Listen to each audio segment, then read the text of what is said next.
Si les Occidentaux sont prêts à aller jusque-là, c'est bien parce que l'objectif de toute cette opération, l'objectif de la présence de troupes de l'OTAN et américaines en Ukraine, c'est bel et bien l'objectif d'attaquer la Russie.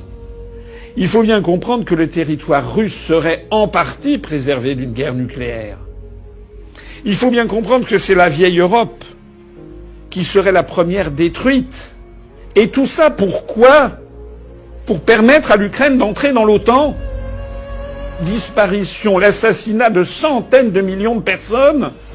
Tout ça pour permettre à l'Ukraine d'entrer dans l'OTAN. Les Russes envoient un message sans fioriture, à la fois à Washington, à la Commission de Bruxelles, au gouvernement de Berlin, au gouvernement de Paris, mais aussi à Londres, et puis à tous les gouvernements européens qui sont dans l'OTAN.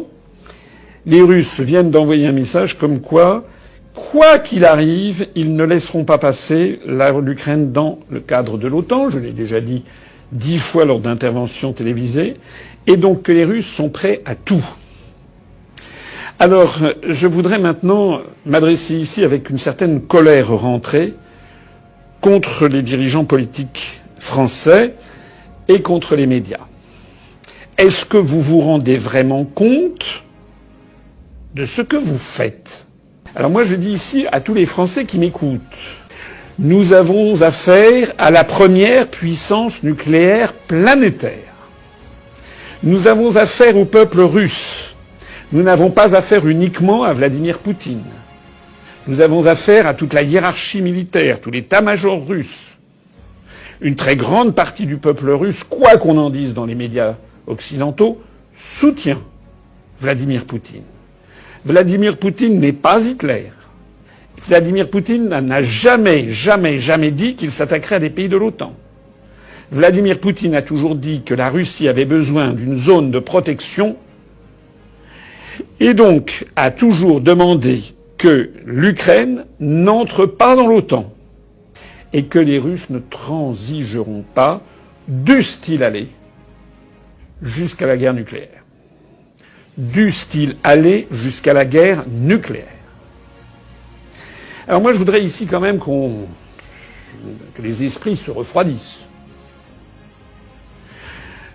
Est-ce que l'on comprend ce qui se passe ? Est-ce que l'on comprend que l'Occident et l'Union européenne sont en train de chauffer les esprits des populations au point qu'elles imaginent qu'il serait assez normal d'avoir un conflit nucléaire avec la Russie pour que l'Ukraine, qui n'entrera pas dans l'Union européenne, d'ailleurs les pays de l'Union viennent de le dire, pour que l'Ukraine puisse éventuellement adhérer à l'OTAN.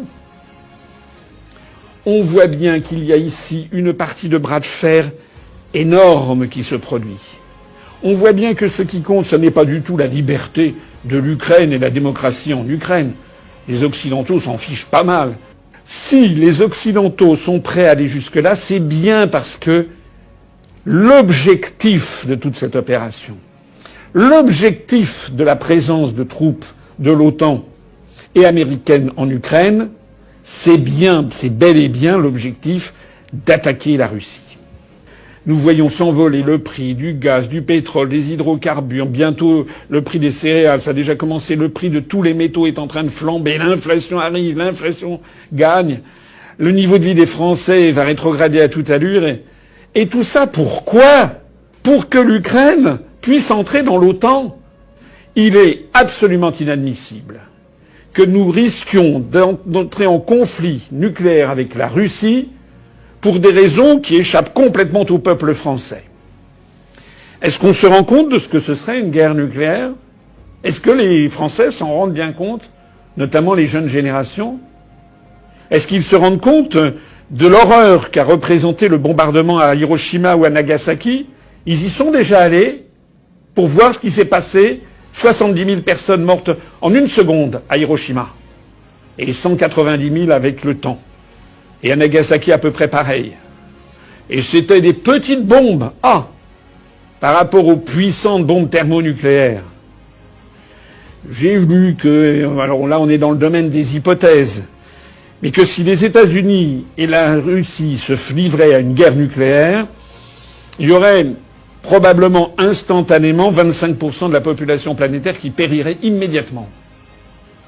Mais ceux qui survivraient seraient dans une situation épouvantable parce que il se produirait un tel dégagement de poussière radioactive montant dans la stratosphère que pendant 2, 3 ou 4 ans, la planète serait plongée dans l'hiver nucléaire.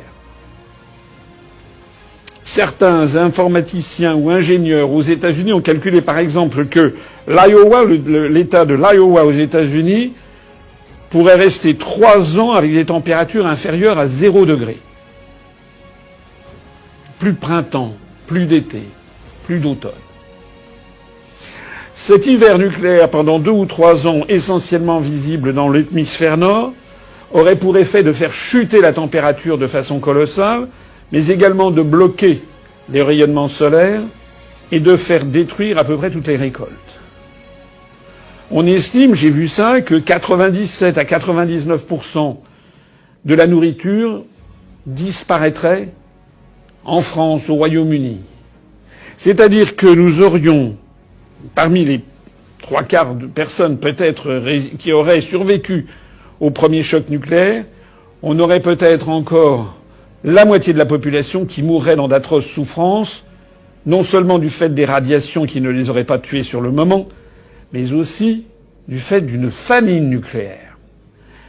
Essayez de comprendre aussi que la France est un pays de taille relativement modeste par rapport à d'autres, et notamment par rapport aux États-Unis, et encore bien davantage par rapport à la Russie. La Russie étant une vingtaine de fois plus grande, ou 25 fois, je ne sais plus grande que la France, il faut bien comprendre que le territoire russe serait en partie préservé d'une guerre nucléaire. Il faut bien comprendre que c'est la vieille Europe qui serait la première détruite. Et tout ça pourquoi ? Pour permettre à l'Ukraine d'entrer dans l'OTAN.